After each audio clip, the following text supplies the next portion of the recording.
poate ai văzut și din titlu, sunt acasă, așa că bine ai venit la un alt vlog. Vreau să-ți arăt viața mea între călătorii, poate puțin mai personal, mai simplu, un motiv pentru a începe vlogul de aici, pentru că mi se pare interesant, sincer. De atâtea ori am trecut pe lângă această pădure, pădurea e chiar în spatele casei, nu știu, 5 minute, și nu am văzut acest câmp cu flori și uneori, nu știu dacă și voi pățiți, să fiți cam așa în viață, să vă focusați atât de puternic pe unele lucruri, încât să omiți altele care sunt destul de importante. Vezi și întâlnești și observi atunci când schimbi modul în care percepi viața și ce e important pentru tine. Sper că o să-ți placă vlogul acesta altfel, un vlog de acasă, de pe plaiurile Maramureșului mai exact. E o perioadă de schimbare. Jobul care mi-a permis să lucrez remote se schimbă.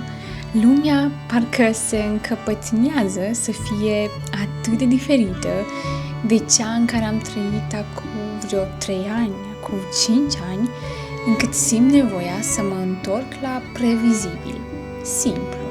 Iar pentru mine acest lucru este acasă, la țară.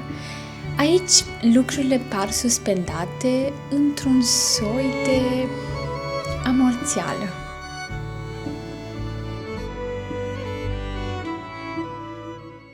Hai să culegem niște flori frumos miroase.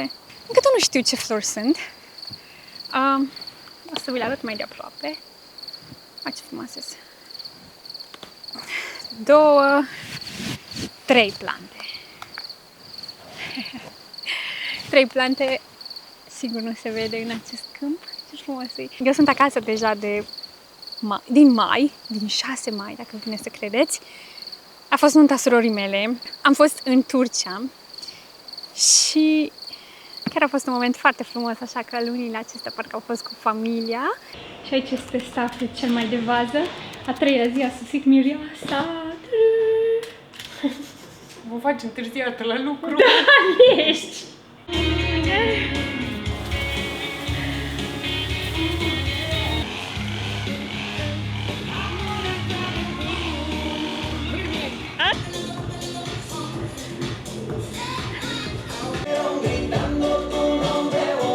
Cum se mănâncă aici, înainte de ziua cea mare? Cocata! Prindeți-o cu una. Au! Nunta mult așteptată a trecut ca prin vis. Prea frumos, prea repede, iar eu, după aceea, m-am întors la rutina mea de la țară.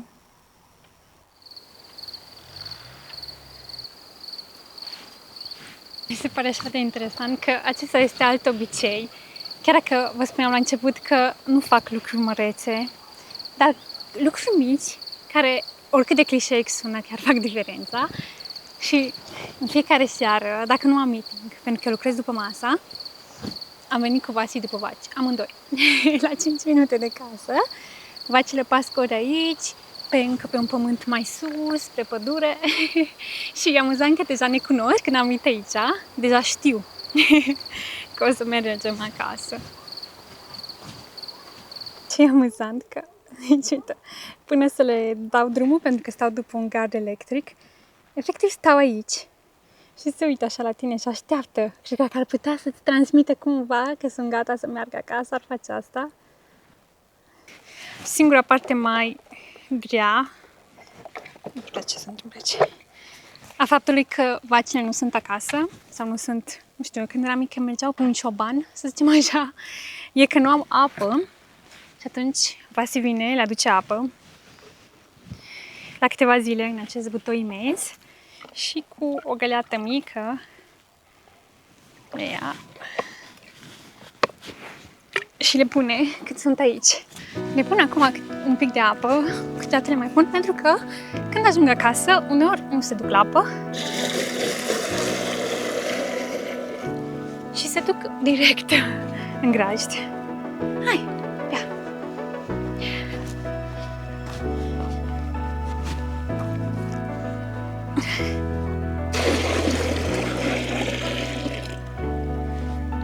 Vreau să mă apropiu de gard. Cred că n-am oprit electricitatea. E foarte amuzant. Nu știu cât e de puternic, că nu m-am curentat niciodată, dar nici nu vreau să încerc. Mă duc. Ar trebui să mă duc să opresc întâi curentul. Atât de bună invenția asta. Bine, invenție că e veche, știu că e veche, dar să ai un mic panou aici electric și o baterie și un sistem de acesta pentru gardul electric, așa poți să fii independent.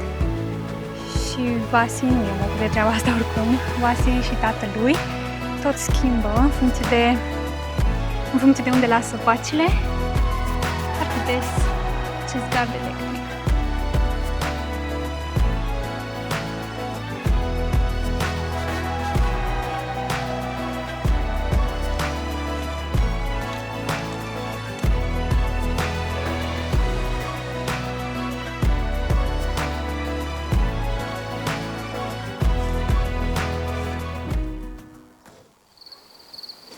Deci, până să petrec mai mult timp cu vacile acestea, nu mă gândeam că ele te recunosc și te cunosc așa, în timp. Cred că e aproape copt. Ce fain.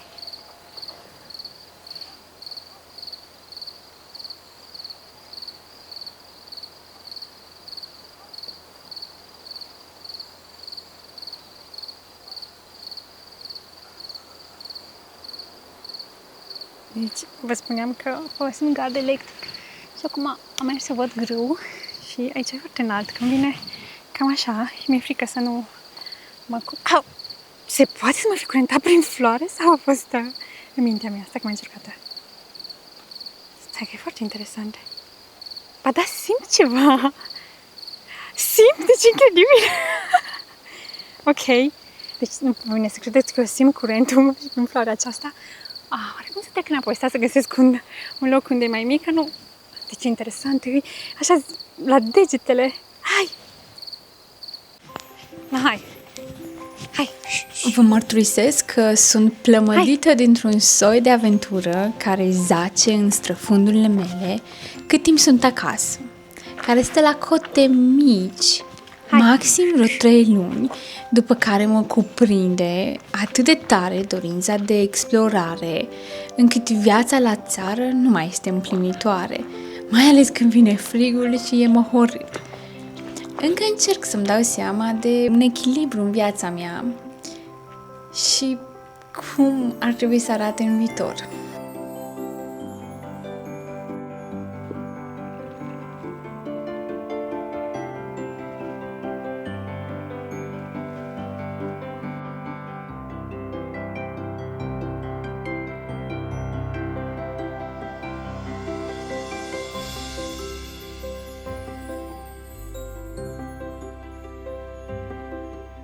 Am observat că aici serile sunt la fel.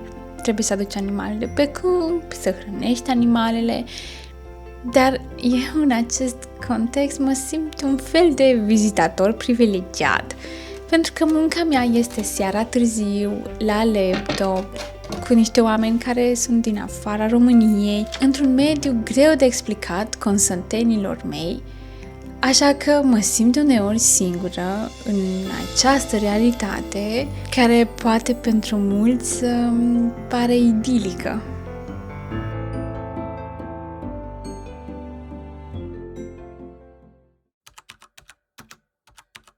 Am păstrat un mic secret, e prima oară când vorbesc despre asta, poate pentru că a fost un eșec. Am avut vise poate prea mărețe. Cred că a fost la capătul celor 3 luni, când aventura ardea așa, nu mai mocnea în mine. Să simt dorința aceea că trăiesc, așa că la ce m-am gândit? Să mă înscriu la un maraton. Cel mai mult alergam pe câmp, prin spatele casei, prin păduri și uneori făceam și trasee mai lungi în weekend. Pe când să alerg la maraton, nici măcar nu am încercat, pentru că nu m-am simțit deloc pregătită. Dar sper la anul să mă prindă cu un maraton. Bună dimineața! Astăzi este testul suprem, mi-a spus Vasi. E foarte dimineață, e 6 chiar 6:30 și noi deja suntem aici. Yes!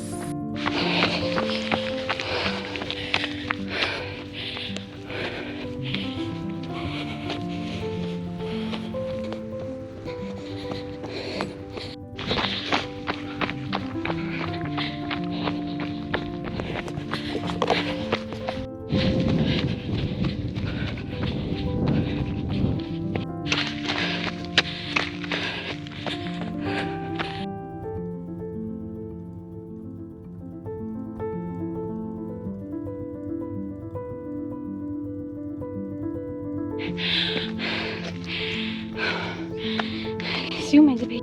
Am ajuns aproape în vârf. E porțiunea asta pe care nici măcar nu pot să umblu. Bine, da să alerg. Nu se poate.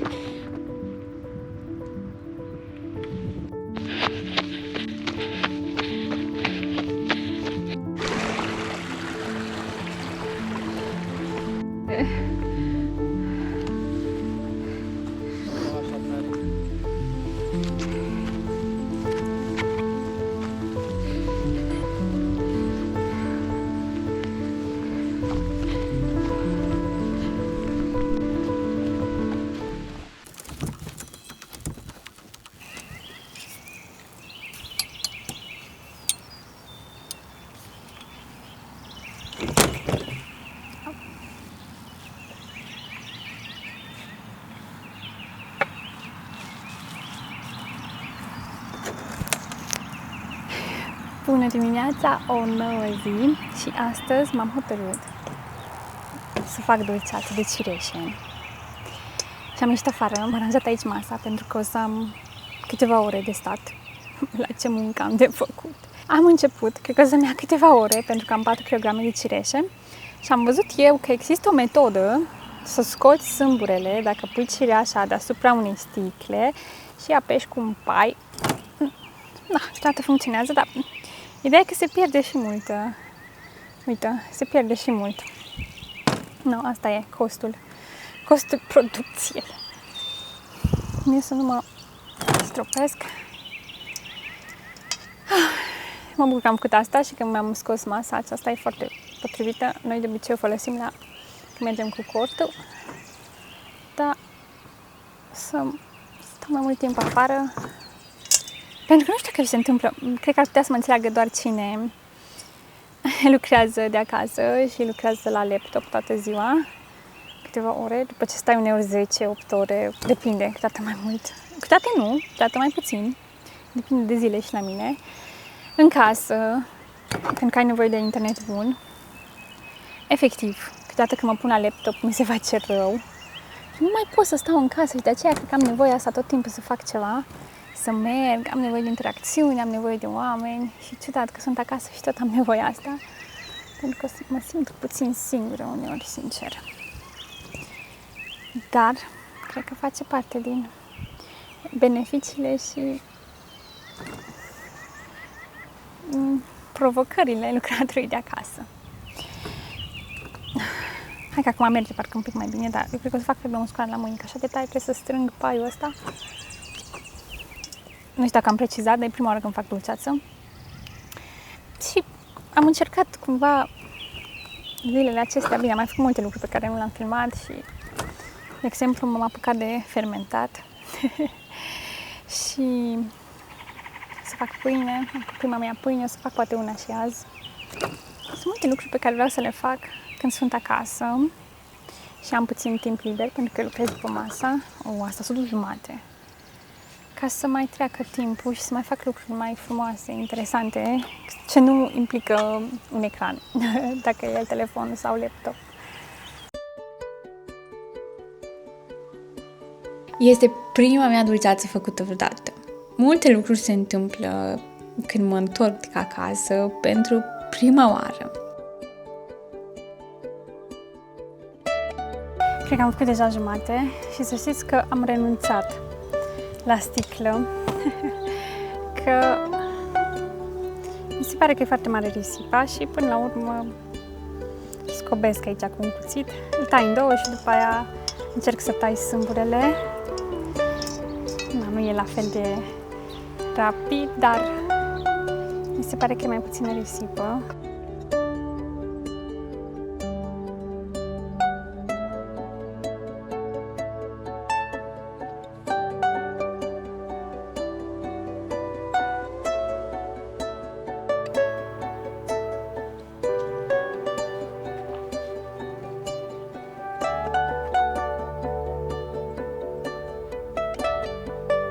Deci oile astea, uite la ele, sunt așa de speriecioase și mă văd în fiecare zi. Cel puțin în ultima lună m-am văzut în fiecare zi și tot nu. Nu-s prietene cu nimeni. Oh! Vai, am obosit. Oh. Și? E-abia amiază. Eu azi am avut așa niște, cred că ai putea numi pitici pe creier.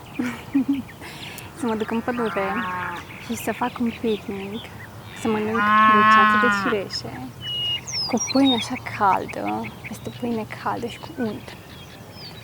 Și acum am lăsat cireșele să stea, că o să le fierb în curând. Efectiv nu pot să mă uit la unghiile mele, sunt dezgustătoare de la cireșe. Acum că am văzut când m-am uitat la ou. Și ce mi s-a părut interesant, că am așteptat efectiv după ou acesta să se ouă găina, pentru că erau 3 găini, ele se ouă în ieslele vacilor.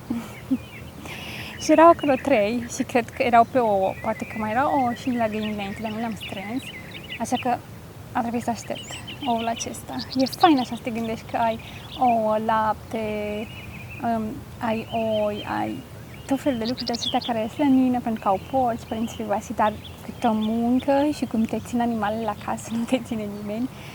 Și pentru mine e fain că eu cumva, eu culeg roadele, mă bucur de acest ou, ieșire sub găină, dar nu neapărat și părțile mai grele. Ați mai văzut voi pe cineva care să facă pâine așa?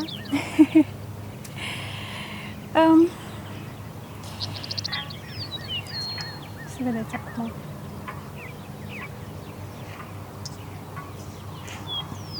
Deci nu este cred că asta a treia pâine pe care o fac și a fost așa simplu să o fac și mi-a ieșit din prima.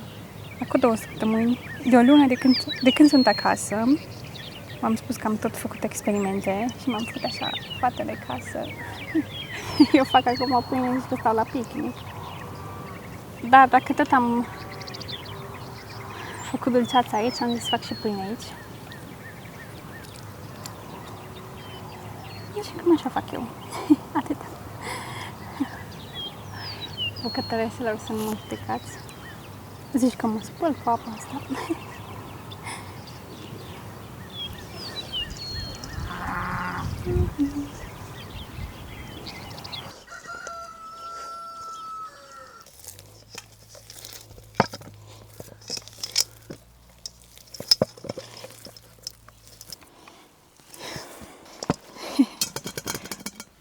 Uite, ei mai trebuie frământat, dar cam așa, uite să scap.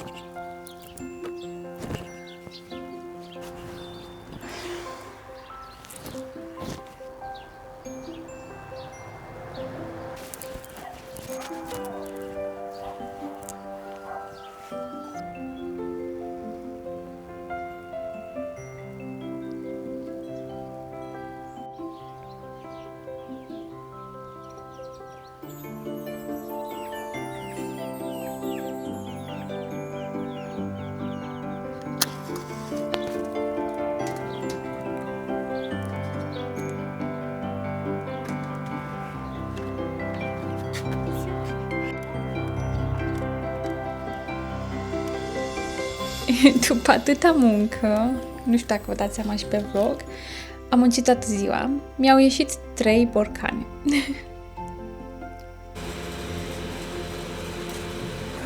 Faci, fierbe.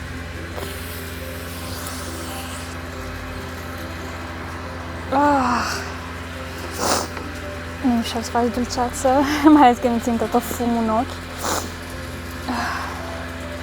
Am sâmbră.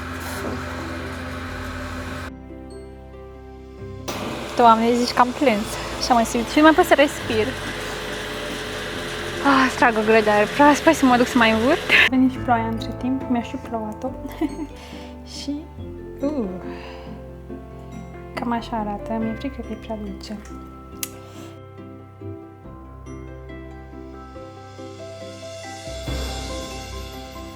Am mai părut cum mă de așteptat, toată ziua am lucrat pentru asta.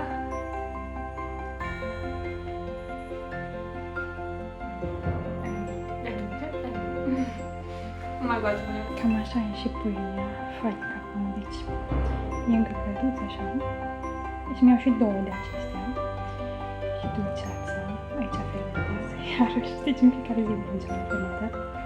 Și problema cu pâinea asta și dulceața este că prea bine.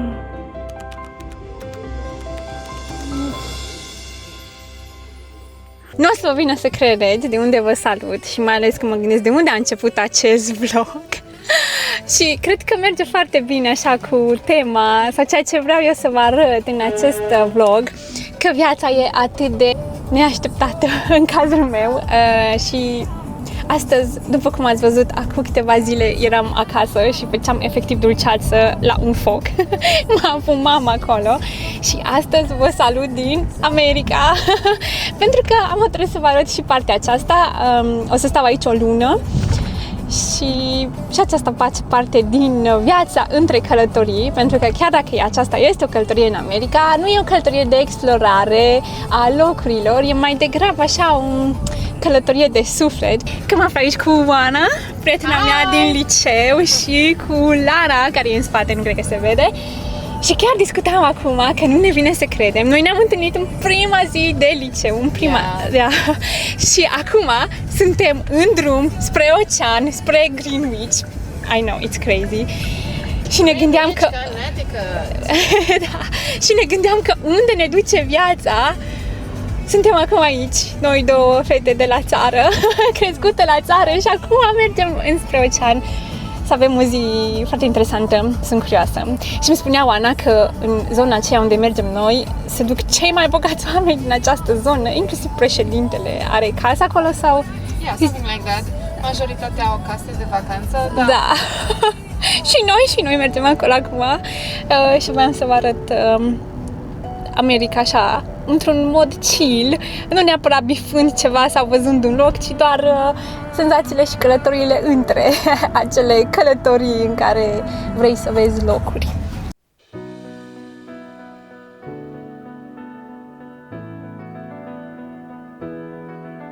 Who's jogging here? Yeah, everybody's jogging here. Clase!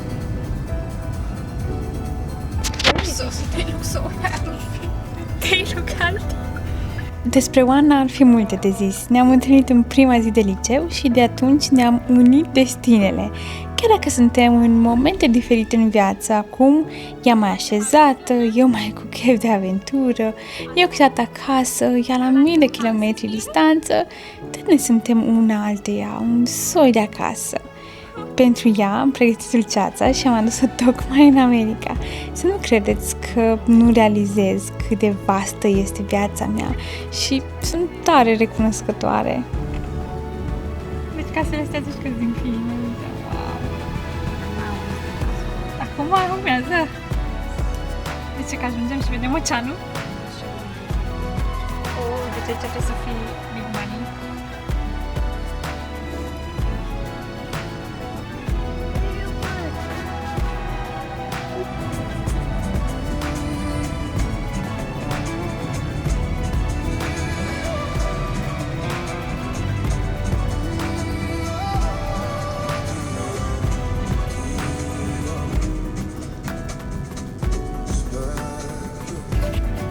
Crazy.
cam atât din vlogul acesta altfel, de acasă, cu gânduri personale, puțin din America și ne vedem data viitoare. Ciao!